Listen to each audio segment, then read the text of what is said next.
본 방송은 텀블벅을 통해 실시한 2017년 인수니즘 코믹스 만화 및 방송 제작 투자 클라우디 펀딩으로 총 32분의 후원을 받아 제작되었음을 알려드립니다. 항상 보고 듣고 참여해 주셔서 감사합니다.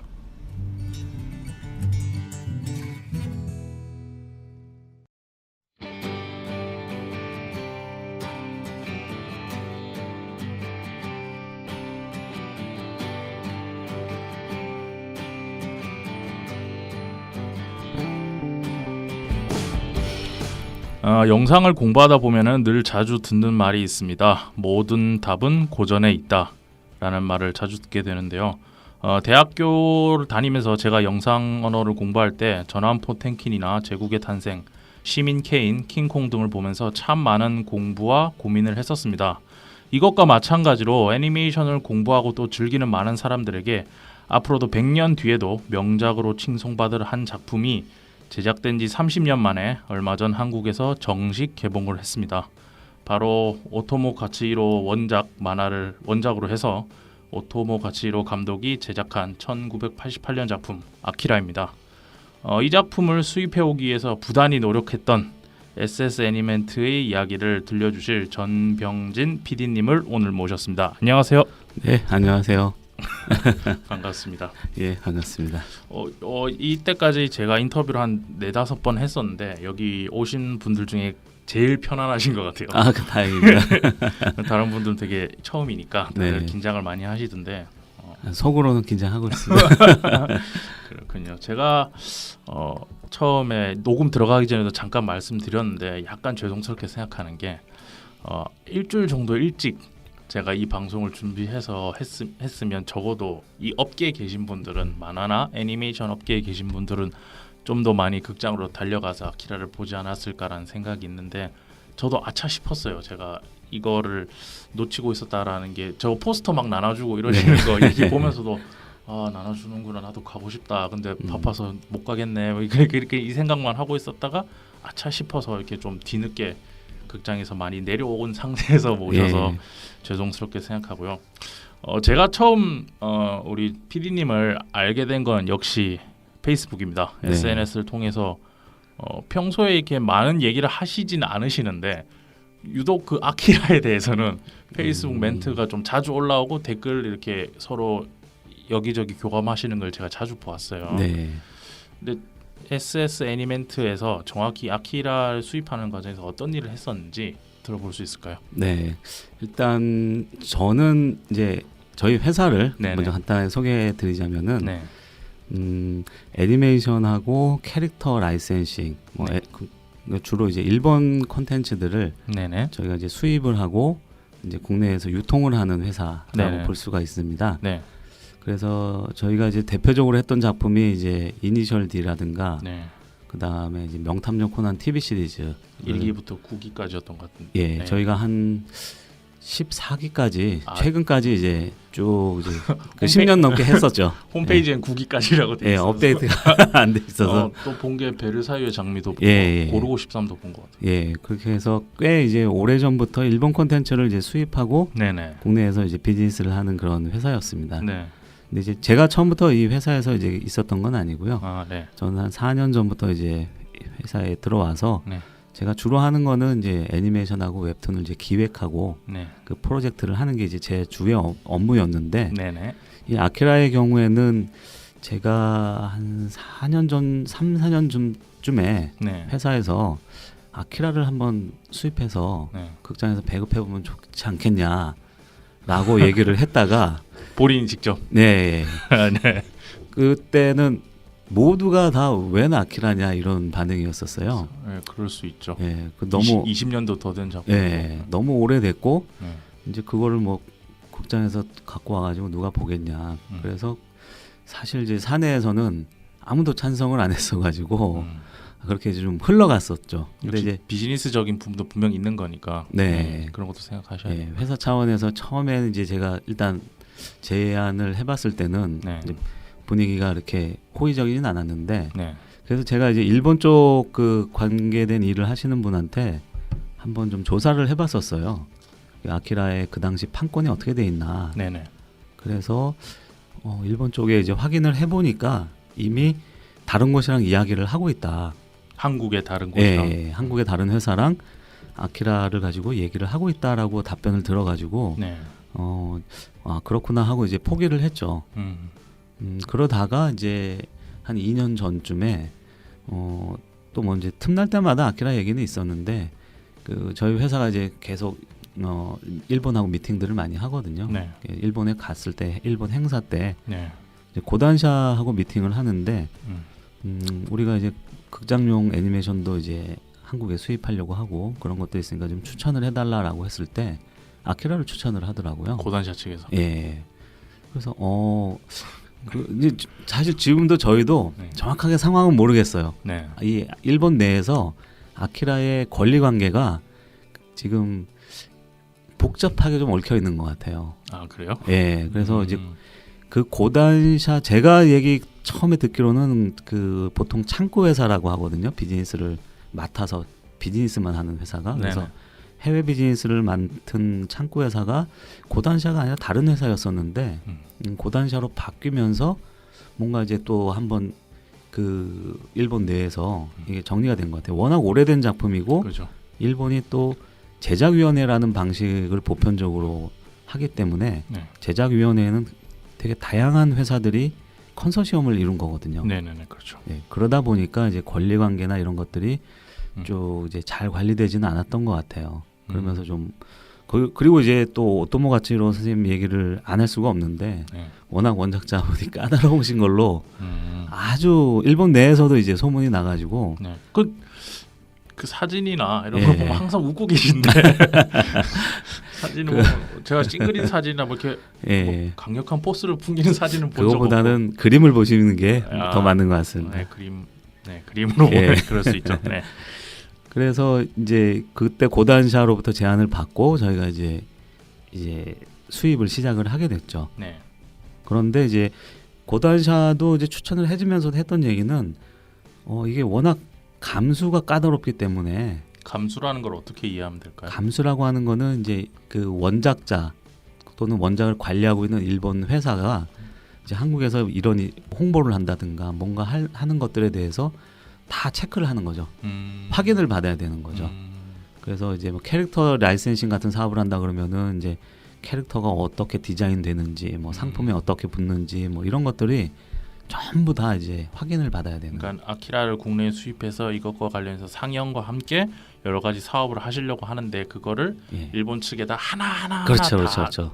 그래서 뭐 포스터, 전단지에 들어가는 문구, 뭐 이제 디자인 모든 게 다 이제 감수를 받아야 되는데 워낙 이제 힘든 감수니까 아키라는 그냥 주는 대로만 해라라고 처음부터 얘기를 했었어요. 고단샤 담당자가.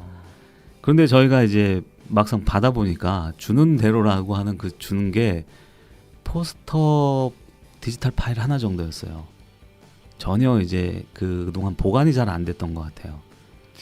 포스터 디지털 파일 하나면 그 오토바이로 걸어가는 그 네, 지금. 근데 이제 그나마도 네. 지금 멀쩡한 이미지는 JPG 파일이었고 그 포토샵 파일로 준 거에는 그 오토바이의 바이크의 앞뒤 바퀴가 잘려 있는 그 블루레이 버전에 들어가는 표지 정도의 그 파일밖에는 없어가지고 저희가 이제 이거 갖고는 우리가 홍보를 할 건덕지가 너무 없는데 이거 어떻게 해야 되나. 자 일단 앞전에 이게 어떤 상황으로 해서 고단샤랑 얘기가 돼서 아키라가 완지까지는 얘기를 했고 네. 이제 이 뒤에 얘기가 잘 돼서 이제 진행되는 거는 네. 뒤에 다시 조금 알겠습니다. 이따 얘기하도록 하고 예. 왜냐면 초반에 한 번 쭉 얘기해 버리시면 다른 얘기할 그게 네. 없으니까 먼저 제가 좀 설명을 드릴게요. 이 아키라라는 작품이 어떤 작품인지 오토모 가치히로라는 정말 안시 애니메이션 페스티벌이라든지 아니면 앙굴렘 같은 데 가면은 아키라 하면 전부 다 막 후덜덜 막 부르르 떤다고 할 정도로 너무 흥분해서 네.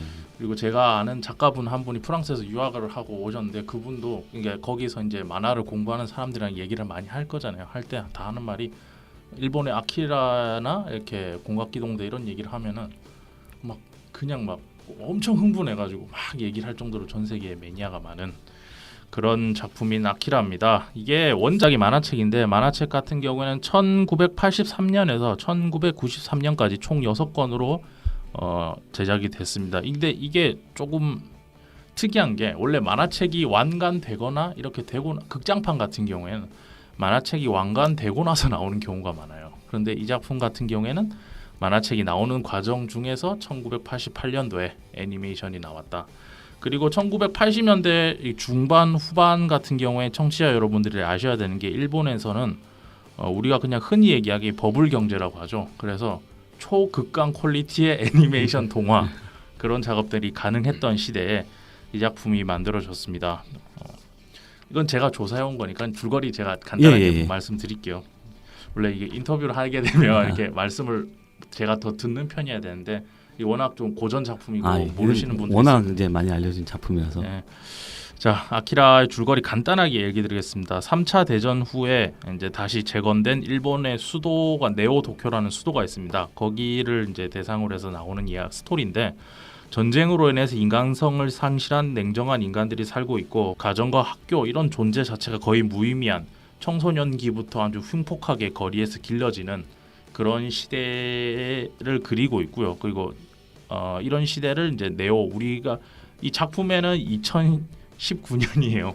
작품에 나오는 아키라 같은 경우는 2019년인데 그런 도시를 풍경으로 해가지고 친구들과 같이 이렇게 오토바이 경주를 하던 이제 폭주족 중에 데치오라는 친구가 있습니다. 이 친구가 폭주족으로 이렇게 오토바이를 타고 레이스를 하다가 연구소에서 빠져나오는 초능력 개발 실험체, 그러니까 초능력을 가진 어떤 실험체랑 충돌하고 나서 지금까지 자신이 가지고 있었는데 자신이 몰랐던 자기 내부에 있던 어떤 잠재적인 힘을 깨닫게 돼요. 근데 깨닫고 점점 이 힘이 증폭이 되어 가는데 이 데치오란 친구가 이제 심리적 압박, 평소에 이제 친구들 사이에서 거의 제일 밑에 일본말로 하면 시다발이라고 하죠. 그냥 시키는 대로 일을 하고 또 가정이나 사회에서도 되게 소외당한 이런 아이였는데 갑자기 자기가 제어할 수 없는 엄청난 힘을 가지게 됨으로써 이 세계를 그냥 그 어린아이가 장난감 놀이 하듯이 레고 건물 부수듯이 어린아이가 그런 식으로 막 이 네오 도쿄를 파괴하기 시작하면서 그거를 막기 위해서 노력하는 그런 내용이에요. 이게 지금 들어도 이렇게 내용에서는 이렇게 뭐라고 해야 될까, 그 시대 전형적인 그 시대의 일본 만화풍인 이런 내용을 볼 수 있는데 이게 우리나라에 이거 믿으실지 모르겠지만 폭풍소년이라는 이름, 폭풍소년이라는 이름으로 등급 분류 심사를 받은 적이 있습니다. 1990년 12월 21일 날 등급 심사를 받았더라고요. 이 자료 같은 경우에는 한국영상자료원 홈페이지에서 이제 한국영화 데이터베이스라는 곳에 들어가면 여러분들도 다 보실 수 있습니다. 1990년 12월 21일 날에 등급 심사를 받아서 총 125분 중에서 한 40분 가량을 잘라냅니다. 잘라내고 85분 정도의 런닝 타임으로 1991년 서울 뉴코아에서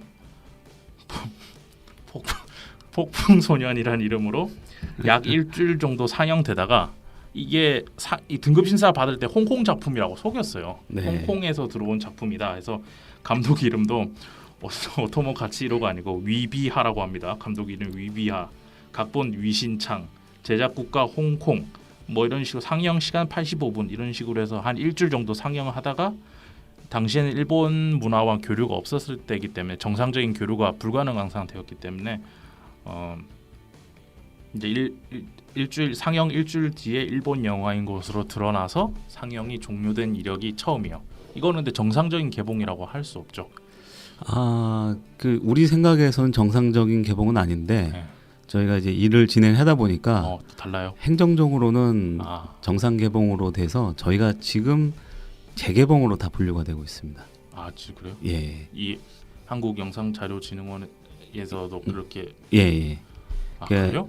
그래서 저희도 계속 항의는 해봤는데 그거는 잘못되고 불법적으로 했던 것인데도 불구하고 그걸 최초 개봉으로 해야 되느냐 이제 근데 이미 기록이 그렇게 남아있기 때문에 어쩔 수 없다 이제 이런 답변들이 돌아오더라고요. 어떻게 좀 아쉽죠. 폭풍소년, 폭풍소년이랍니다, 여러분. 그랬다가 이번에 등급 심사를 2017년 8월 2일 날 신청하셨더라고요. 네. 그래서 이제 15세 관람가로 해서 17년 8월 30일쯤이죠. 이게 8월 말에 개봉을 하게 됩니다.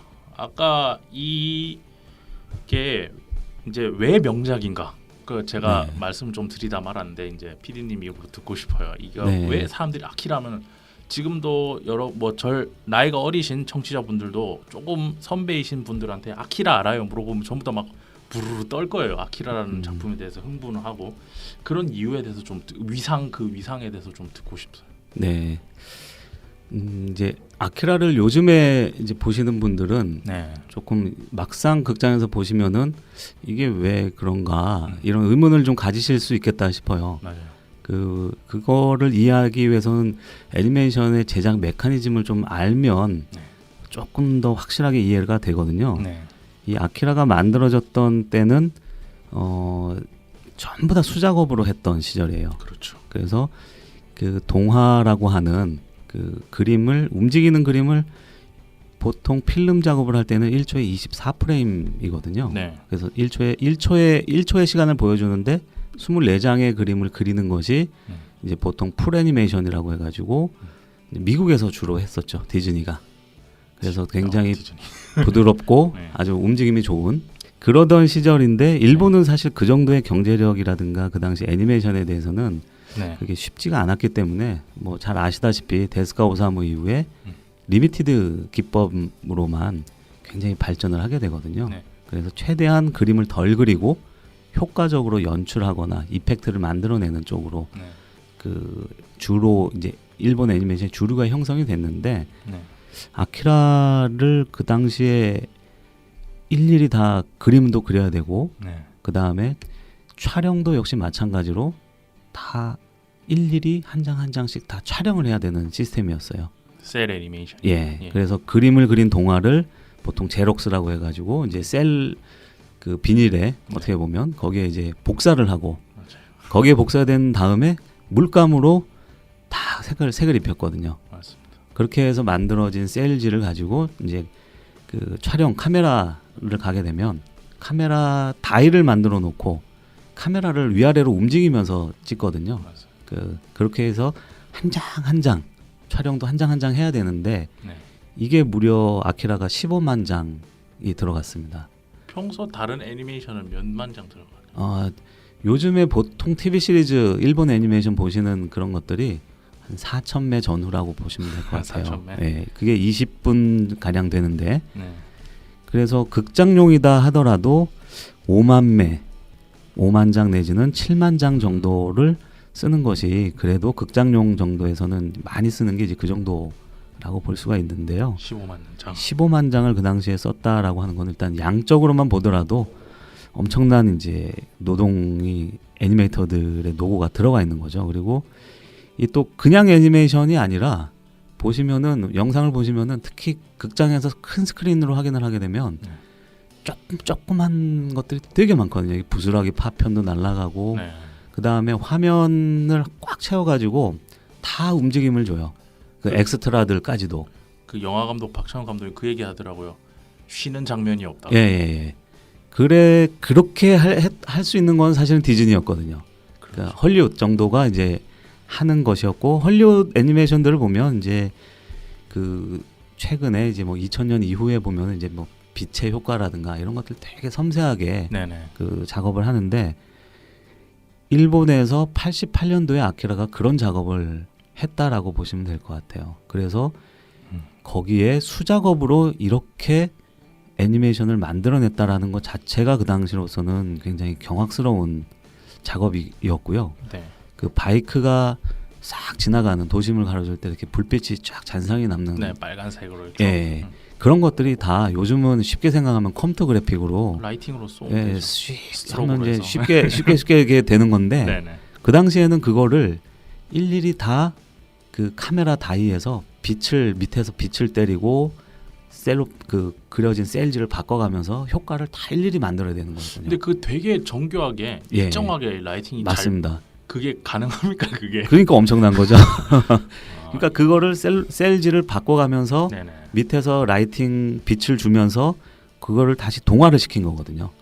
그래서 거기에 이 카메라의 빛의 노출도 조정하고 그걸 뭐 이제 더블아시 뭐 이렇게 그런 표현들을 쓰는데 그런 작업을 거쳐 가지고 나온 것이 일단 첫 번째로 그 당시 아키라가 정말 대단한 작품이다라고 이게 하는 극장판 아키라를 보고 있으면 어떤 느낌이 드냐면 뭔가 저도 모르게 네. 동화를 보다 보면 오 이렇게 하는 부분이 있어요. 뭐 네. 폭발 장면이라든지 뒤에 이제 대추 팔 이렇게 돼가지고 막 살갗 이렇게 불어나는 장면 있잖아요. 네. 그런데 보고 있으면 저걸 그러니까 어떻게 그렸지라기보다는 봤을 때 오 이런 느낌이 있어요. 그게 3D랑 또 다른 맛이에요. 다르죠. 네.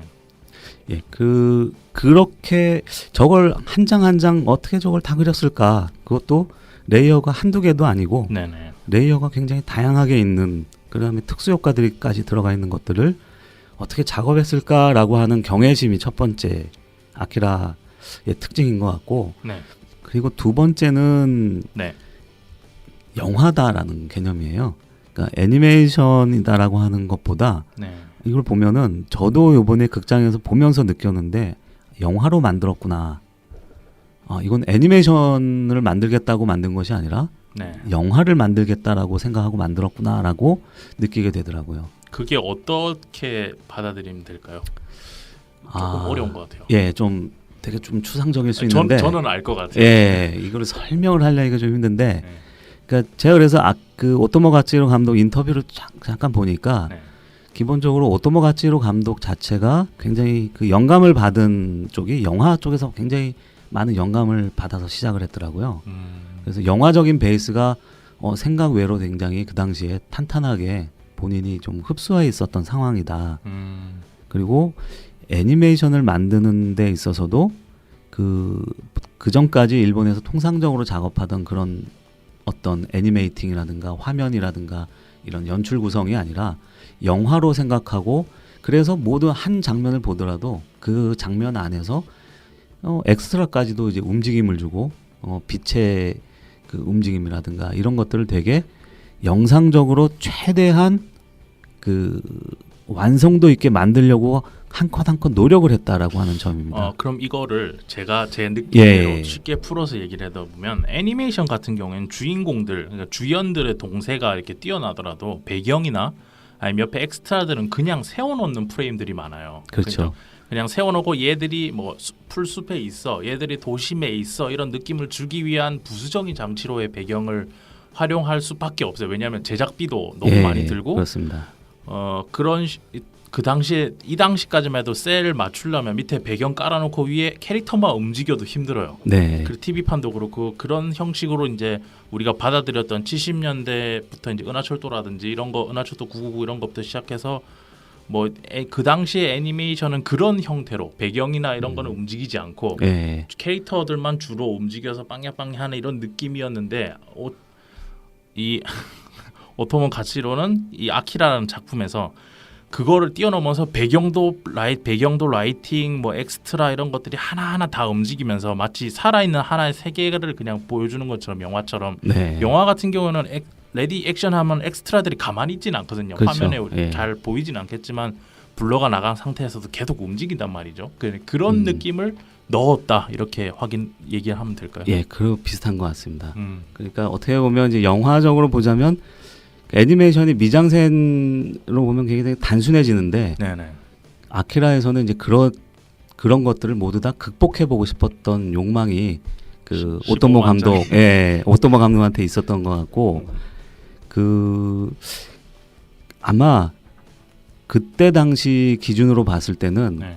헐리우드도 사실은 SF 영화를 CG가 없던 시절이기 때문에 뭐 미니어처라든가 카메라 기술로 커버를 했던 시절이기 때문에 이 애니메이션이지만 이 아키라가 보여준 그런 그림, 비주얼, 그 영상 이런 부분들이 SF 영화다라고 하는 그 최고 어떻게 보면 기술만 애니메이션일 뿐이지 SF 영화라는 관점에서는 일본의 애니메이션을 넘어서서 이제 전 세계 영화사적으로 봤을 때도 굉장히 그 당시엔 놀라운 작품이었다. 이게 1988년도에 이제 만화책도 물론 유명하고 좋지만 우리는 애니메이션 오늘 얘기를 하는 거니까 1988년도에 개봉했을 때 전 세계에서 이 작품을 보면서 했던 말이 딱 하나예요. 충격적이다. 네. 그냥 충격이다. 그렇죠. 그러면 그 당시부터 이 아키라라는 작품이 그러니까 그냥 애니메이션, TV판 애니메이션, 뭐 극장판 애니메이션 이런 것보다 더 뛰어난 어떤 영화로서의 대우를 받는다 할까요? 그런 느낌을 받으면서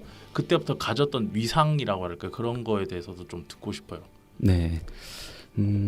아키라, 그러니까 일본과 헐리우드의 관계를 일일이 우리가 다 짚어보기는 어렵지만 네네. 사실은 서로 베끼는 관계다라고 우리가 홍콩 영화 옛날에 예.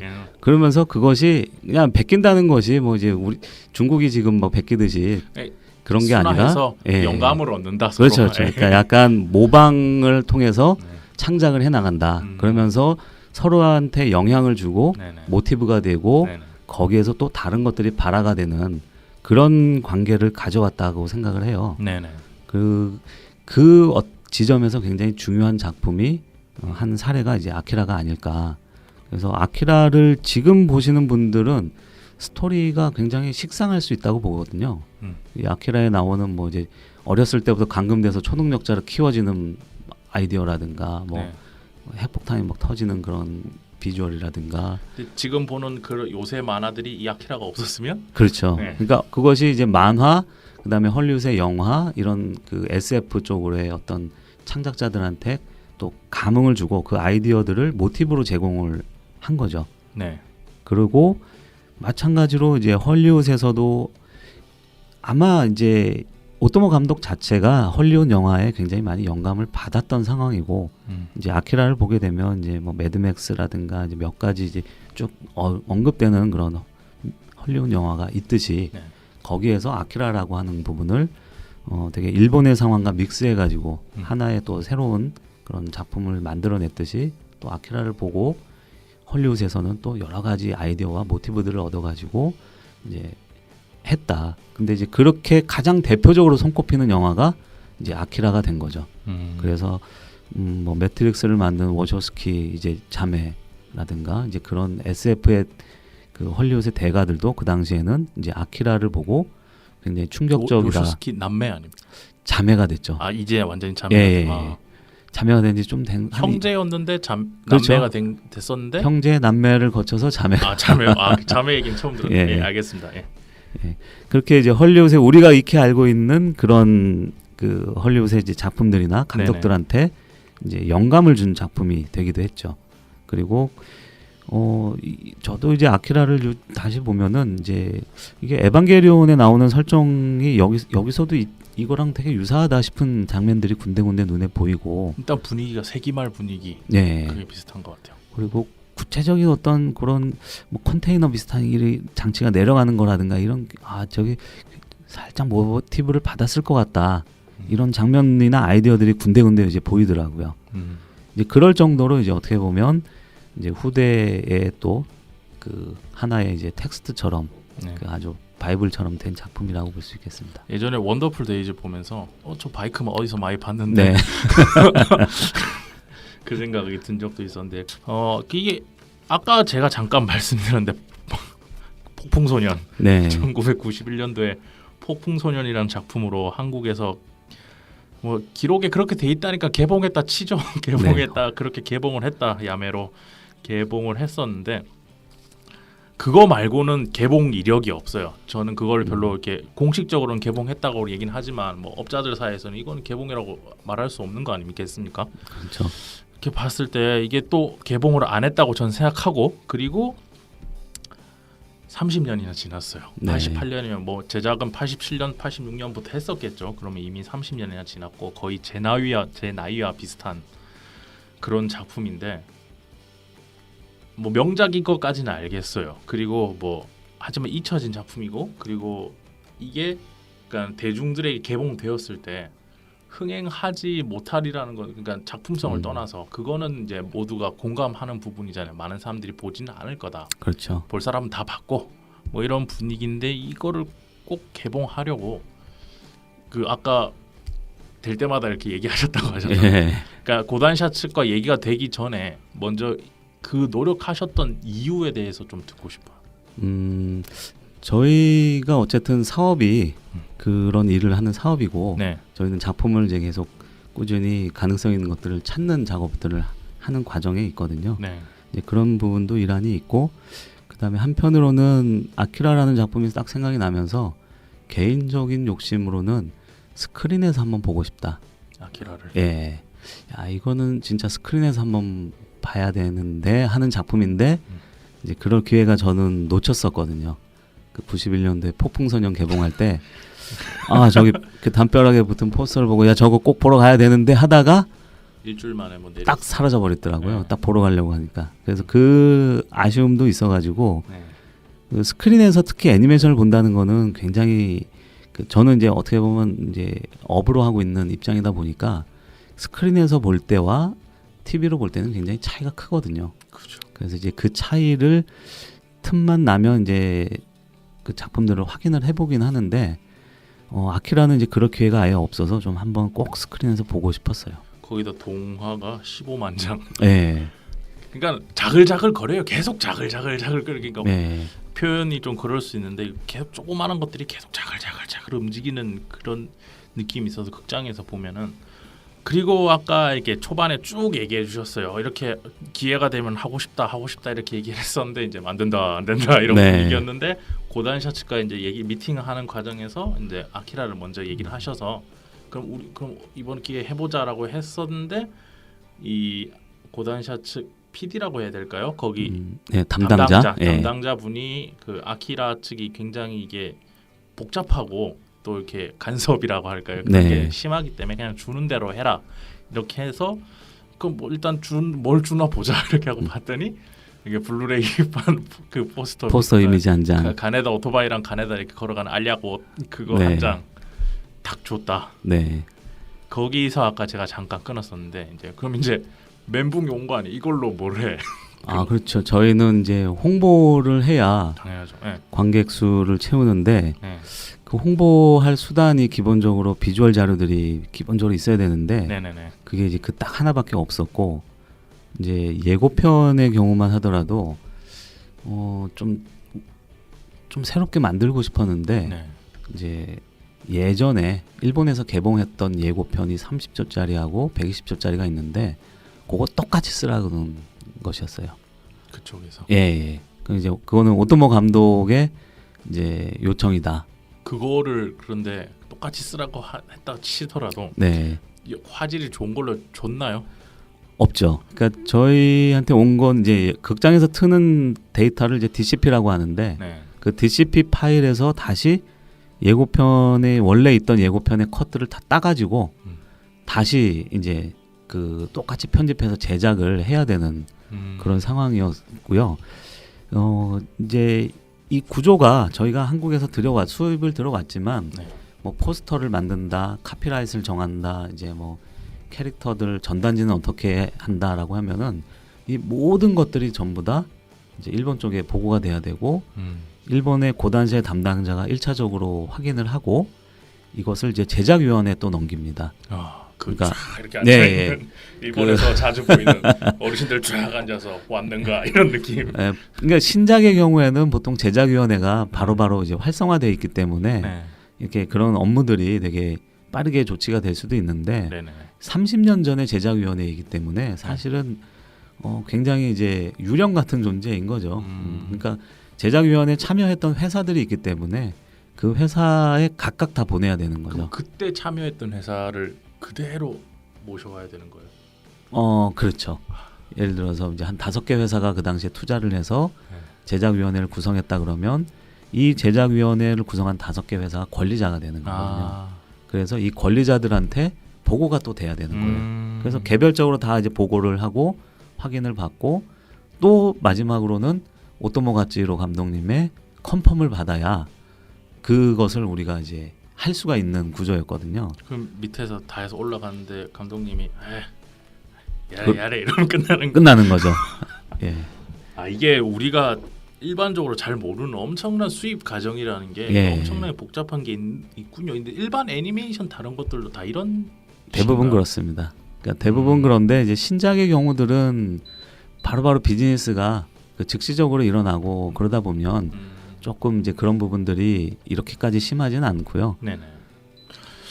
그렇군요. 그러면 이제 다시 아키라 얘기로 돌아와서 네. 그럼 그쪽에서 이렇게 아까 예고편도 하나하나 다 따서 다시 네. 만들으셨어야 됐고 포스터나 이런 것도 없고 그러면 근데 이 수입한다는 과정이 이제 일반 청취자는 저도 그렇고 잘 모르는 걸 수도 있는데 그 수입이랑 밑에 그 배급이랑 이게 다 다른 회사더라고요. 네네. 그거를 그러니까 수입만 하셨으면 그거 개봉관 잡고 이런 것들은 직접 하시는 게 아닌 건가요? 아니면 네. 그러니까 저희는 이제 일본의 권리자 작품의 권리를 갖고 있는 곳과 수입 계약을 하게 되고요.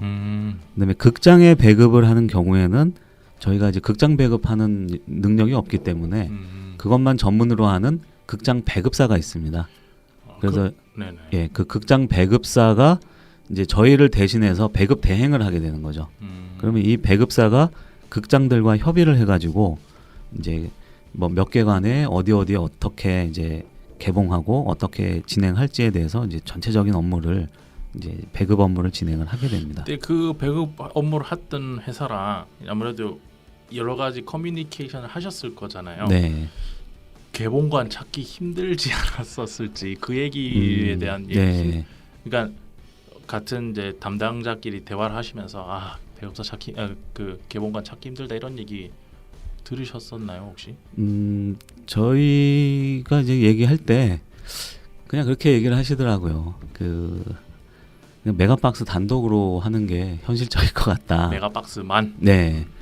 왜냐하면 이제 우리나라의 이제 극장이 어쨌든 CGV, 롯데 뭐 대표적으로 이렇게 멀티플렉스들이 있는데 네. 이제 애니메이션의 경우에는 굉장히 극장들이 기본적으로 꺼려하고 맞아요. 예. 그런데 또 30년 된 애니메이션이라서 거의 극장들한테서는 이제 메리트가 없을 가능성이 높다. 그런데 이제 메가박스의 경우에는 좀 덕후들 대상으로긴 하지만 애니메이션 사업을 굉장히 좀 약간의 메가박스만의 약간 특화된 전략. 그게 저도 극장을 웬만하면 메가박스를 이용하는데 메가박스 그 앞에 영화 걸려 있는 거 앱에서 네. 넘기다 보면 꼭 애니메이션 두세 편씩은 예, 있어요. 그게 전 몰랐는데 이제 애니메이션 쪽에 이제 메가박스가 관심을 두고 있는 거거든요, 계속. 예, 그러니까 메가박스의 특징 중에 하나로 뭐 주로 일본이긴 하지만 그런 애니메이션들을 수입해서 메가박스에서 단독 상영하는 방식을 하면서 그걸 약간의 이제 메가박스만의 브랜드화 요런 쪽으로 이제 지금 메가박스가 많이 하고 있는 상황입니다. 그래서 아키라도 이제 그런 관점에서 메가박스랑 이제 단독 개봉을 하게 됐죠. 페이스북을 보니까 아키라 포스터 이걸 네. 나눠주는 이벤트를 하시더라고요. 예. 이거는 어떻게 진행하시게 되는 거예요? 사실 제 페북이 그렇게 알려진 페북이 아니어가지고 그냥 그 보통의 경우에는 반응이 별로 없거든요. 그 이제 부천 영화제 때 아키라를 이제 상영을 했었는데 그때 이제 티켓이 좀 있어가지고 그 부천 영화제 아키라 티켓 나눔을 하겠다라고 했었어요. 네. 근데 한 티켓을 다 소진하지 못할 정도로 10장 정도밖에 안 됐는데 그 반응들이 없으시더라고요. 그래서 그렇게 이제 생각보다는 반응들이 없구나라고 생각을 했는데 이제 저희가 유일하게 아키라를 해서 할 수 있는 게 포스터였거든요. 네. 그것도 5,000장 한정으로. 그것밖에 안 해줘. 네. 그게 이제 딱 뭐 팔아도 안 되고 극장에서 배포하기로 한 용도 외에는 써서도 안 되고 뭐 이제 그런 옵션들이 좀 있습니다. 그래서 이제 그 포스터를 찍게 됐는데 그냥 제가 개인적으로 사실은 이제 제 주변의 개인 지인들이나 이렇게 이제 좀 그동안 얼굴도 못 보고 했던 분들한테 이제 좀 나눠주자라는 의미로 이제 제가 페북을 올렸어요. 그 페북에 이제 포스터를 드리겠다. 그리고 이제 맨 끝에다가 작품 홍보 좀 하려고 공유 좀 부탁드리겠습니다라고 이제 썼다가 그게 어느 시점을 지나가니까 댓글이 장난 아니게 달리더라고요. 대박 났어요. 예. 이거는. 그래서 이게 공유가 불같이 공유가 되길래 제가 이건 아니다 싶어가지고 공유해달란 말도 중간에 빨리 지워버리고 그랬는데 이미 이제 늦어버렸더라고요. 그래서 많아봐야 한 1-20명 정도 뭐 제 주변에 이제 그 얼굴 잘 못 보는 그런 지인들 중심으로 이렇게 좀 해보려고 했던 것인데 이게 그냥 확 퍼지면서 그 한 4, 50명 가량 되는 정도 아마 신청을 해주신 것 같아요, 댓글로. 그래서 그 한 50여 분 정도는 이제 그 택배로 보내드리고, 그리고 이제 직접 회사로 찾아오신 분도 계시고, 또 이제 부천 같은 경우에는 이제 만화 작가분들이 많고, 그래서 직접 이제 부천 만화 스튜디오에서 이제 배포도 좀 하고. 숨어있던 아키라의 예. 팬들이 그래서 그것만은 꼭 가지고 싶다. 그래서 포스터가 그렇게 이게 그렇게까지 인기가 있나 싶을 정도로 이제 굉장히 많이 그 호응을 해주셔가지고. 그런 느낌이지 않을까. 영상은 봤어. 영상은 네네. 원래 다 알고 뭐 스토리도 다 알고 수십 번 봤을 테니까. 그런데 그 포스터는 좀 가지고 싶다. 그랬던 것 같습니다. 그 생각을 저는 못해가지고. 한 10,000장 계약하실 때 한 10,000장 정도 하셨으면. 이제 극장 아마 관객 수가 계속 많이 들었으면은 저희가 고단샤에다가 이건 더 찍어야 된다라고 좀 주장을 할 수가 있는데, 지금 상황에서는 저희가 이렇게 주장하기가 쉽지는 않습니다. 맞습니다. 지금 이번 아키라 수입 이거 관련하시면서 뭐 과정, 아키라를 수입해오는 과정, 뭐 다른 것과 비슷할 수는 있겠지만 이 아키라가 워낙 명작이고 옛날 작품이고 이런데 이거를 수입해오는 과정에서 개인적으로 이제 만화랑 애니메이션 업계에 종사하시는 분으로서 느꼈던 부분, 이런 것들 좀 듣고 싶어요. 사실 제가 일이 진행되는 걸 옆에서 보면서는 다음부터는 이제 하지 말자. 야, 이렇게까지 해야 되나 하는 그런 느낌을 되게 많이 받았어요. 어떤 부분이? 이제 주로 이제 감수 문제인데 저희가 이제 수입을 하기로 하고 이제 조건까지 다 협상을 다 끝마치고 계약서를 쓰면서 도장을 찍어야 되잖아요. 네네. 그 계약서에 도장 찍는데 1년 6개월이 걸렸거든요. 저 계약서를 놓고 계약서 작성을 하고 계약서를 이제 일본에 보내면 이제 한 6개월 이상 동안은 그냥 별 다른 이유 없이 계속 그냥 기다려달라 뭐 이제 이런 상황이었고, 그리고 어느 순간부터는 이제 또 법무팀에서 검토를 하는데 법무팀에서 아직 검토 중이다 뭐 이제 이렇게 돼서 결과적으로는 한 1년 6개월이 걸려가지고 그 개봉을 8월 말에 하는데 저희가 한 2-3달 전에 실질적으로는 도장에 찍게 되는 그런 상황이었어요. 저도 이게 공감하는 게, 저도 이게 비할 바는 아니지만 저도 이제 제 첫 데뷔를 일본에서 했거든요, 만화를. 근데 계약서를 중간 업체가 저를 보여주고 제가 이거 몇 개 수정하고 싶다 해서 이거 수정해 주세요. 계약서 갔어요. 그럼 한국 같으면 늦어도 일주일 안에 이거는 우리가 수용하겠다 못하겠다 얘기가 나오는데 한 달이 지나도 얘기가 안 돌아오는 거예요, 일본 측에서. 그리고 또 계약서가 저한테 와서 이 수정된 걸 보고 제가 사인을 하고 줬는데 그 일본 연재처에서 다시 계약서가 저한테 그쪽 사인돼서 와야 되잖아요.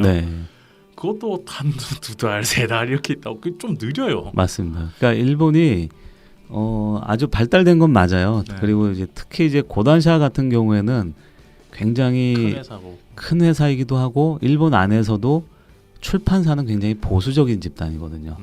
성향 자체도 그렇고, 이제 출판이라는 게 우리나라도 뭐 좀 보수적인 성향이지만 일본에서는 이제 그런 메이저 대형 출판사는 그 기업으로 봐도 사회에선 되게 엘리트로 취급받는, 좀 우리랑은 조금 다릅니다. 그래서 굉장히 이제 좋은 직장이기도 하고, 고단샤가 고단샤라든가 뭐 지병사라든가 이런 대형 출판사들은 굉장히 연봉도 세고 그 학력도 높고 그런 기업으로 분류가 되는데, 근데 워낙 오래전부터 있던 기업이다 보니까 굉장히 보수적입니다. 그래서 고단샤 담당자들을 만나려고 이제 주변에서 다른 어떤 업체들에서 연락을 하면 기존에 거래 관계가 있지 않으면 아예 연락도 안 받을 정도거든요. 우리는 이렇게 누구 소개로 전화드렸으면 다음에 이렇게 다 받아주잖아요. 일단 뭐 만납시다.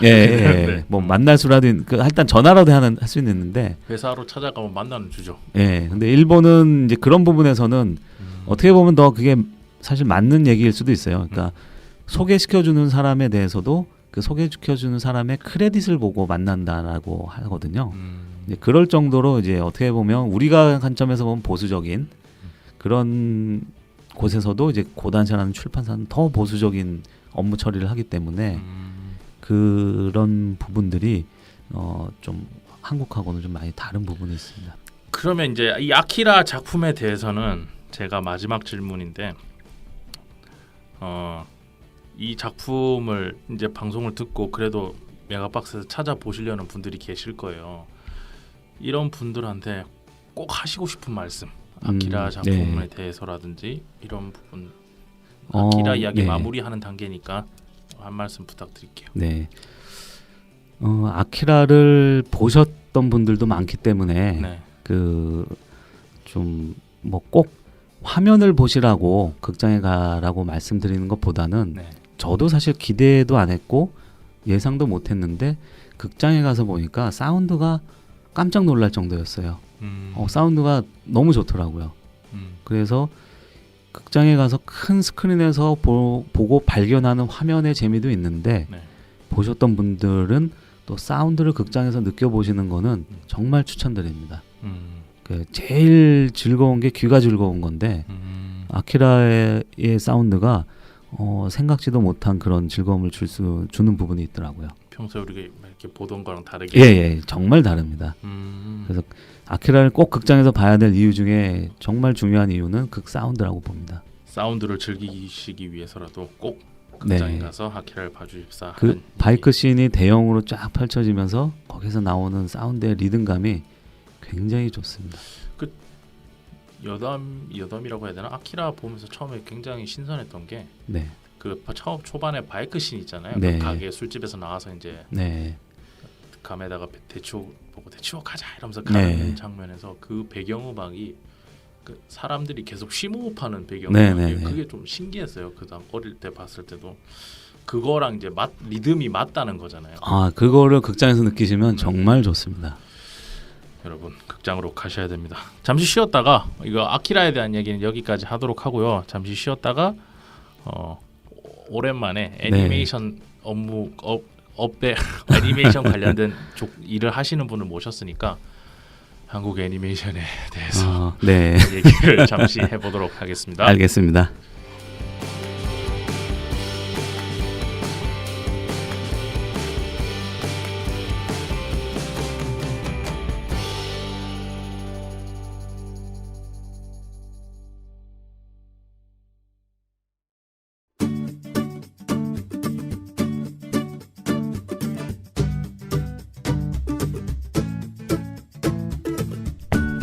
여러분께서는 지금 진지한 만화 이야기 성인수의 만화 클래식을 듣고 계십니다. 저는 글작가 리누입니다.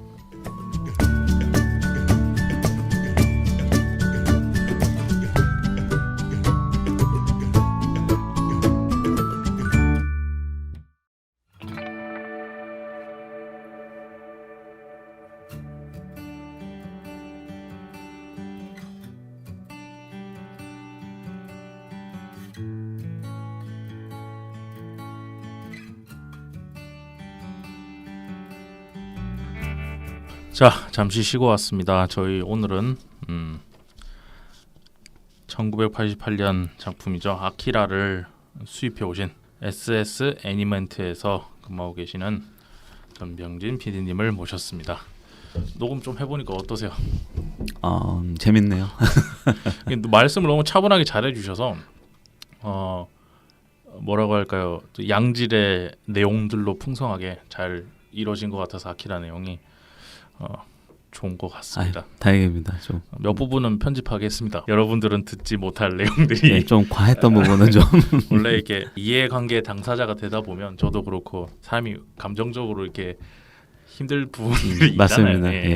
그건 또 이해하고 넘어갈 수 있는 부분이고 제가 평소에 저희 만화 클래식 방송에 만화 그러니까 코믹스 위주로 대부분 많이 했었어요. 그리고 애니메이션 같은 경우는 예전에 카우보이 비밥 TV판 24편 하드록 우먼이라는 편 소개해드리는 거랑 그리고 한국에서 제가 좋아하는 애니메이션 5개 정도 꼽아서 이렇게 막 얘기를 했었던 적이 있는데 그거 말고는 이제 애니메이션 관련해서 이렇게 직접적으로 정말 일선에서 뛰고 계신 분을 오랜만에 모셨기 때문에 좀 여쭤볼 게 있습니다. 저도 원래 애니메이션 공부를 했었어요. 학교 다닐 때 애니메이션 감독이 되는 게 꿈이었고 애니메이션 회사에서 인턴으로 몇 개월 일하다가 이건 더 이상 길이 없다. 음. 한국에서 네. 애니메이션은 길이 없다. 뭐 충분히 이해하실 거예요. 제가 네. 막 하는 말이 어떤 말인지 그렇게 생각하고 그냥 혼자 할 수 있는 작품 만들 수 있는 걸 생각해보자라고 생각하다 이게 만화가 쪽으로 이렇게 길을 유턴을 하게 된 건데 그때 제가 느꼈던 생각은 한국에서 애니메이션 제작적인 측면이나 이런 거에서는 진짜 깜깜해요. 답이 안 보인다. 네. 이런 느낌이었어요. 지금은 어떤지. 그러니까 어, 일선에서 뛰시면서 느끼는 예, 근본적으로 큰 차이는 없습니다. 그때나 네. 지금이나. 그 일단 성공 사례가 나와서 네. 그 보여줘야 되는 부분이 있고요. 그걸 이제 업계가 어떻게 보면 스스로 입증을 해야 되는 부분인데 네. 그동안 좀 그런 사례들이 네. 좀 부정적인 사례들이 너무 많다 보니까 음. 뭐 이제 투자자 쪽이라든가 이제 뭐 대부분의 사업적인 관점에서 보는 측면에서는 애니메이션 하면은 이제 좀 부정적인 기류가 더 강하다고 볼 수 있습니다. 그러면 지금은 업계는 어떻게 돌아가고 있다고 느낄 수 있을까요? 애니메이션을 공부하고 있는 학생들이나 봤을 때 자신들의 미래나 이런 걸 생각해 봤을 때 솔직하게 말씀해 예. 주세요. 참 어려운 대답하기 어려운 질문입니다. 그러니까 제가 뭐 마음속에 있는 말을 음. 그대로 다 할 수는 없는 것 같고 네. 솔직하게 말씀드리자면은 이제 어느 정도 한국 애니메이션 업계는 어느 정도 정리가 되어 가고 있다라고 생각을 할 수 있을 것 같아요. 잘 아시는 이제 뽀로로가 대표적인 작품이 있고 그 다음에 이제 터닝 메카드라든가 그 다음 뭐 또봇 이런 류의 이제 작품들이 또 있고요. 네. 그래서 대부분의 지금 한국 애니메이션 업계의 주류는 이제 다 유아동에 포커스가 맞춰져 있는 상황입니다. 그리고 이제 유아동 애니메이션의 또 핵심은 장난감, 완구 맞아요. 이렇게 되어 있고 사실상 완구 회사라고 해봐야 한국에서 손오공, 영실업 뭐 그 기타 이제 좀 업체들이 좀 있는 정도인데 그 완구를 하다 보면은 결국은 애니메이션은 완구의 종속이 돼 버리거든요. 반다이도 건담 먼저 만들고 애니메이션 만들잖아요. 네. 그런 폭이 근데 너무 우리는 이제 좁다 보니까 그 이제 완구 업체가 사실상 그 모든 권리를 다 가지고 있다시피 하거든요. 그리고 어떻게 보면 제작이라고 하는 부분이 기획을 해서 제작을 하고 비즈니스를 주도하기보다는 완구 회사에서 주도를 하고 그냥 만들어주는 정도의 개념으로 이제 정리가 한 축으로는 되어가고 있다고 보여져요. 그래서 우리가 이제 익히 성공작이다라고 이제 일컬어지는 애니메이션들은 이제 그런 형태로 유아동 중심으로 이제 굳어져 가고 있고요. 이거에 대해서 한 가지 질문이 있는데 네. 그것도 하나의 갈래로 좋은 방법이죠. 그러니까 맞습니다. 좋은 예. 건데 한국에서의 지금 유아 수가 네. 이게 너무 이렇게 생명체를 이렇게 숫자로 이렇게 평균 숫자 이런 걸로 좀 접근해서 죄송하긴 하지만 네. 점점 줄고 있고 그 말은 사이클을 돌리기가 네. 쉽지 않다. 그 부분은 이제 통계를 사실 통계 수치를 보면 이미 줄어들 만큼 줄었어요. 이제 더 이상 네네. 그 정도를 유지한다. 예, 그 바닥을 찍어가지고 더 이상 줄어들지 않는 수준. 그래서 그동안 굉장히 이제 초등학생이 주로 네.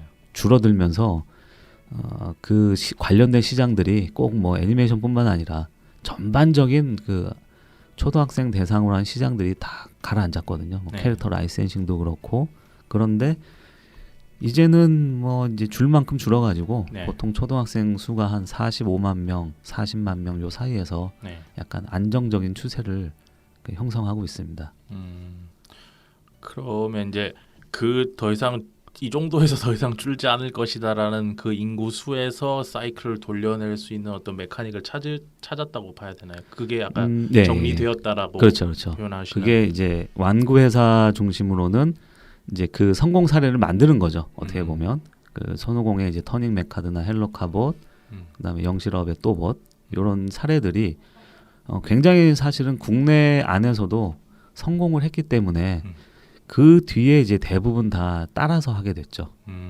고전엔 또 이제 로보캅 폴리도 있었네요. 네네 폴리도 있고 근데 그러니까 혹시 애니메이션을 공부하시거나 그쪽에 관심이 있으신 분들은 이런 사이클에 대해서도 알고 계셔야 되겠네요. 그러니까 네. 한국에서 애니메이션을 만든다는 것은 지금까지는 지금 시스템이 제대로 정착되어 있는 쪽은 유아용 쪽 이쪽이고 그쪽을 먼저 제작하기 위해서는 일단 왕구에 대한 그 왕구를 만들어서 제작해서 판매하고 그거를 사이클을 돌리고 그게 애니메이션으로도 나오고 이 부분 이 메카닉을 이해하고 있어야 나중에 그렇죠. 작업하실 때 예. 좋겠다. 아마도 취업을 하더라도 음.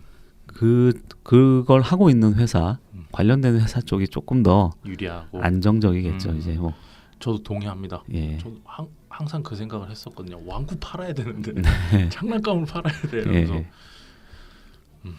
그래서 한쪽으로는 이제 그런 어떤 보통 TV 시리즈의 축은 네. 이제 그렇게 형성이 되어 가고 있고 네. 거기에서 이제 국내 왕구에서 작다 보니까 네. 이제 자체 기획을 하고 제작을 해서 음. 해외 왕구 회사를 뭐 섭외하려고 한다거나 네. 이제 이런 움직임까지 이제 현재 업계에서 있는 상황입니다. 국내에선 조금 이제 자리가 잡혔고 네. 해외 런칭 쪽으로도 생각해보고 있다. 네. 그리고 이제 제작사 입장에서는 네네.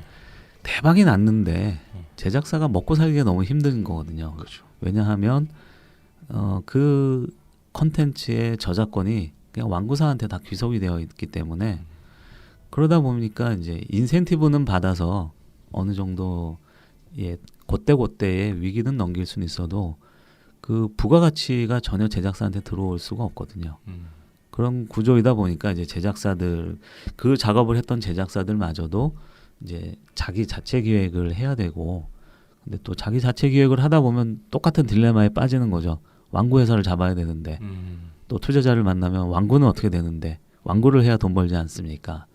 이제 이 물레방아 도는 다람쥐 쳇바퀴 도는 질문 속에서 이제 그런 자체 기획을 하고 자체 제작을 한다는 것이 또 굉장히 힘든 길로 가게 되는 그런 상황입니다.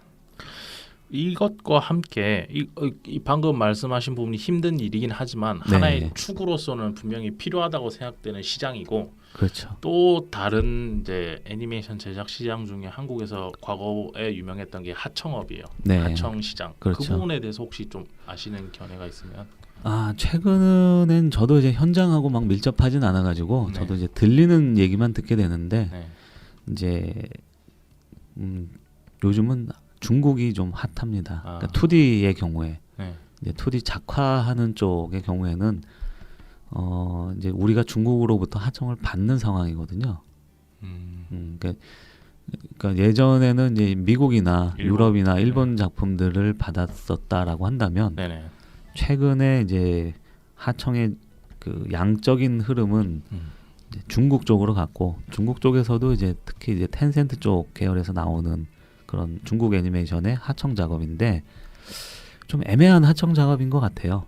어떻게 그러니까 미국이나 일본 같으면은 프리 프로덕션을 완벽하게 해가지고 제공을 딱 해서 이렇게 그려 이렇게 어떻게 보면 이제 설계도를 주고 이 설계대로 집을 지어주세요라고 하는 건데 네. 그럼 우리는 열심히 벽돌 짓고 뭐 이렇게 날르고 해서 이제 집만 지어주면 되는데 네네.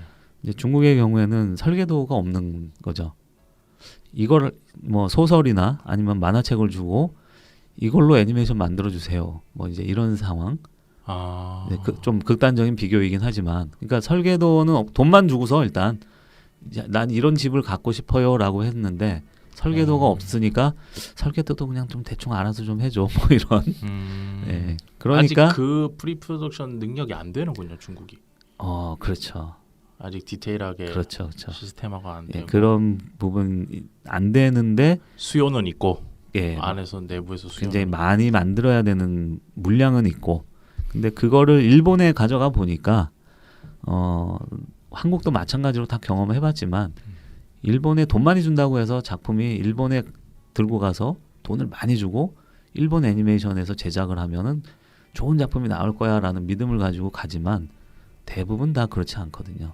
일본도 중국이든 한국이든 뭐 한국에서 잘 나가는 기업 뭐 넥슨, 중국에서 잘 나가는 뭐 텐센트 어디가 와서 작업을 프로젝트를 의뢰를 해요. 그래도 일본의 A급들은 하지 않는다는 거거든요. 돈을 많이 줘도. 네, 왜냐하면 일본 안에서도 해야 될 것들이 많고 음. 그 다음에 내게 아니잖아요. 내가 하는 내 IP도 아니고 내 어떤 창작의 의지가 있는 것도 아니다 보니까 이제 인력층이 이제 밑으로 내려가는 거죠. 제작사 수준도 떨어지고. 중국 얘기하셔서 잠깐 이거는 여쭤보고 싶은 건데 뭐 일련의 정치 문제들이 중국과의 정치 한국과의 네. 외교 정치 문제가 이런 죄송합니다. 이런 비즈니스 하는데 영향을 주나요? 엄청 주죠. 아 그래요? 예, 엄청나게 줍니다. 그냥 뭐 눈빛이라든지 분위기가 쌓여진다든지 이런 정도가 아니고 그냥 비즈니스에 영향이 옵니다. 아 예. 그래요? 정치 문제가 예, 예. 그러니까 제가 지금 하고 있는 프로젝트가 사실은 이제 네이버의 기기객이라는 웹툰인데 네네. 이걸 이제 애니메이션으로 기획을 했거든요. 네. 근데 이게 애니메이션을 기획을 하고서 이 에피소드 중에 하나인 성형수가 중국에서 엄청나게 대박이 났었어요. 그러니까 중국에서 SNS 통해 가지고 굉장히 유명해진 제가 봤을 때는 아마 한국에서 제일 유명한 중국에서 제일 유명한 한국 웹툰이 된 것 같아요. 그래서 굉장히 중국의 그 메이저 업체들이 다 관심을 가졌었거든요. 뭐 아이치든 텐센트든 뭐 모든 그 대형 플랫폼들이 다 관심을 가졌었는데 네.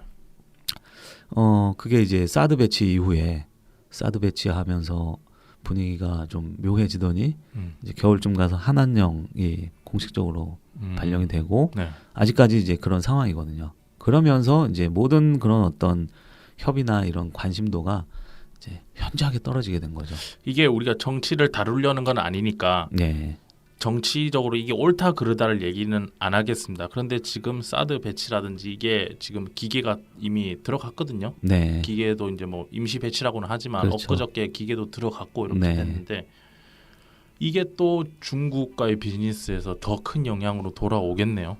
아마도 그럴 거라고 생각은 하고 있습니다. TV에서 뭐 송중기 씨가 몇백억짜리 드라마 하다가 뭐 네. 놓쳤네 이런 얘기는 들었는데 그런 것들이 이쪽 세계에서도 이제 있는 거군요. 계속. 예. 이미 뭐 그 저희랑 지금 비즈니스를 하는 중국 기업은 한국 컨텐츠를 가지고 중국에서 사업을 하는 기업인데 네. 이런 회사들은 이미 손실을 많이 보고 있어요. 중국 기업조차도. 근데 일본이나 미국 같은 경우에 미국은 뭐 우리랑 분위기가 안 좋은 때가 없다고 치지만은 정치적으로 근데 일본과 우리는 분위기가 안 좋을 때가 있잖아요. 네. 그때 일본은 그 정도까지는 아니지 않나요? 그 정도까지는 아니죠. 일본 같은 예. 경우에는 그래도 비즈니스는 비즈니스고 그렇죠. 정치 문제는 정치 문제다 네. 이렇게 되는데 이게 사회 체제가 달라서 그런 중국 같은 경우는 정치 문제가 이슈가 되면 곧바로 비즈니스에도 영향을 많이 미치는군요. 네, 그러니까 중국의 경우에는 좀 특수한 경우인데 아직은 자본주의 사회라고 볼 수도 없고 자본주의 시스템을 도입한 사실은 이제 공산당이 중심인 그런 공산 사회이거든요. 국가가 중심이 아니고 당이 중심인 그렇죠. 거죠. 예. 공산주의라고 하는 그 이념이 어쨌든 공산당을 베이스로 한 사회 체제의 기본이 되고 있기 때문에 이제 어떤 정책적으로 어떤 공산당으로부터 이제 그 지시가 떨어지게 되면 다 따라가야 되는 거죠. 그럼 한국 기업들은 만약에 이런 분위기가 됐을 때 네. 그럼 어떻게 해결합니까? 그냥 넉넉히 있을 수밖에 없습니다. 그러니까 이게 기업과 기업 간에서 충돌하는 문제가 아니라 국가와 국가가 충돌하는 문제이기 때문에 기업들은 그냥 고스란히 다 피해를 다 당하는 수밖에 없어요. 그게 이제 가면 갈수록 더 이제 심해지고 있는 상황인데, 근데 그 좀 더 우리가 중요하게 알아야 될 부분이 이게 사드와 한한령이라고 하는 정치적인 문제도 있지만 네. 중국이 사실상 이제 문화 콘텐츠 분야에서 전쟁을 선포한 거거든요. 이게 그 이면의 맥락에는 요건 핑계인데 일단 좋은 핑계고 본질적으로는 한국 콘텐츠가 너무 많이 들어와. 그리고 우리가 예전에 일본 컨텐츠 많이 들어와 이랬던 거랑 비슷한 그렇죠. 거죠. 네. 그러면서 요건 조금 조절을 해야 될 필요가 있는데 사실 명분은 없거든요. 조절할 명분이 없었던 차에 여러 가지 차원에서 좋은 구실이 됐고 근본적으로는 이제 자국 문화를 키워서 중국의 문화 콘텐츠 산업을 일으켜 가지고 중국 콘텐츠들을 해외에 내보내는 그래서 어떻게 보면 우리가 흔히 알고 있는 이 중화라고 하는 부분을 문화적으로 포지셔닝 하겠다라고 하는 큰 틀의 전략이 있다고 봐요.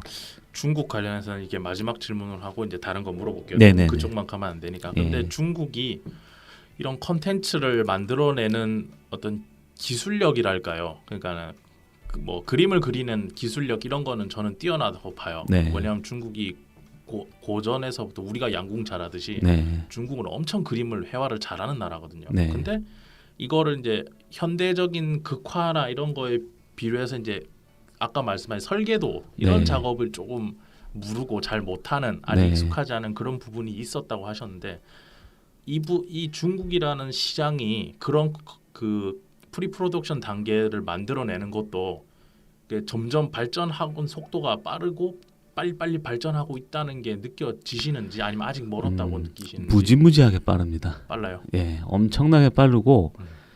이 모든 것들은 다 경험 산업이기 때문에 네. 경험의 사이클을 빨리 가져가는 쪽이 노하우가 축적되는 것이 아주 기하급수적으로 늘 수밖에 없거든요. 애니메이션이라는 게 결국엔 노동이거든요. 네. 애니메이션 제작이라는 게 예, 결국엔 무수한 사람을 때려 넣는 네, 사람 뭐 3D를 만들든 2D를 만들든 그 안에서 정말 사람이 여러분들은 재밌게 보시겠지만 죽어납니다. 그렇죠. 이 말을 드리는 이유는 제작비라는 게 줄여도 절대 줄 수 없는 분명 기준점이라는 게 애니메이션이라는 건 존재하고 그리고 그 수치가 우리가 가지고 있는 문화 사이클 사람들이 다 봐준다고 하더라도 이게 봐주는 숫자에 비해서 높아요. 네, 제작비 수준이. 그렇죠. 그럼 우린 결국에는 하청 아니면 아까 말씀하셨던 아이들을 위한 애니메이션을 제작해서 그거를 이제 뽀로로 같은 루트를 해서 이렇게 해외로 시장으로 진출하는 요런 거 말고 저희가 이런 거는 뭐 그렇게 이제 방향성은 이제 알겠어요. 하청은 아예 이렇게 더 하청업으로서 이렇게 멋진 퀄리티를 낼 수 있게 준비를 하면 되는 거고 유아용 애니메이션은 이제 그렇게 아까 말씀해주신 그 루트대로 어떻게 승부를 볼 수 있는 네. 가능성은 있는 부분이니까 네. 그렇게 한다고 쳤는데 오늘 아키라를 얘기했잖아요. 네, 이런 거 네, 이런 극장판 우리가 그렇습니다. 가서 정말 멋있는 애니메이션 한 편 보고 왔다. 이런 제작 환경은 네, 지금 제가 이제 하고 있는 게 좀 그런 쪽인 것 같아요.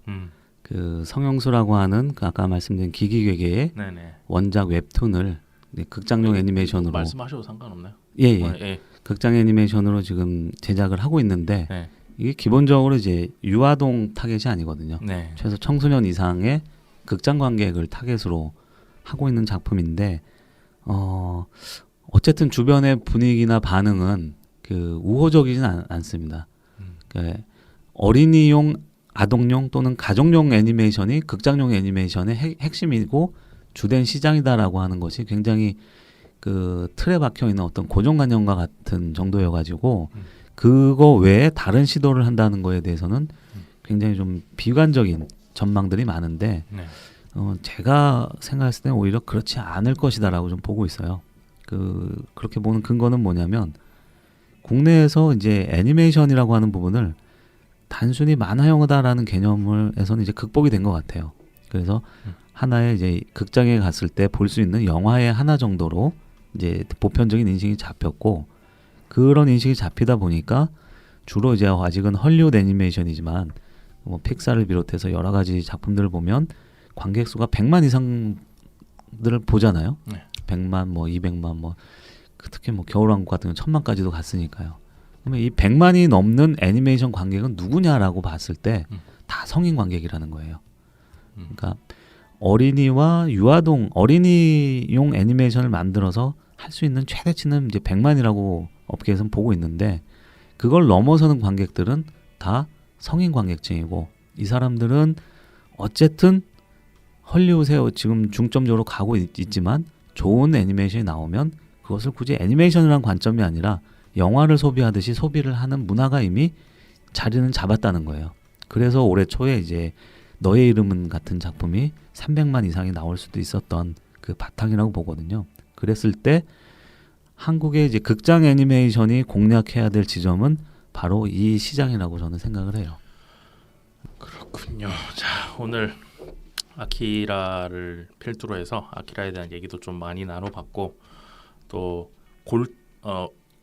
한국에서 애니메이션 그리고 전 세계에서 애니메이션에 대해서 어떻게 될지에 대해서도 그는 골자만 이렇게 네. 뼈대만 대충이라도 혹시나 애니메이션 쪽에 생각이 있고 관심이 있으신 분들을 위해서 이렇게 여쭤봤고 오늘 대답이 정말 양질의 대답. 그러니까 현업에서 일단 일선에서 뛰고 계시니까 이건 돼, 이건 안 돼, 이건 네. 아직 멀었어. 이게 명확하게 나오니까 너무 좋은 것 같습니다. 오늘 1시간 반 정도 이렇게 녹음을 하게 됐는데 혹시 저 방송 혹시 들어보신 적이 있어요?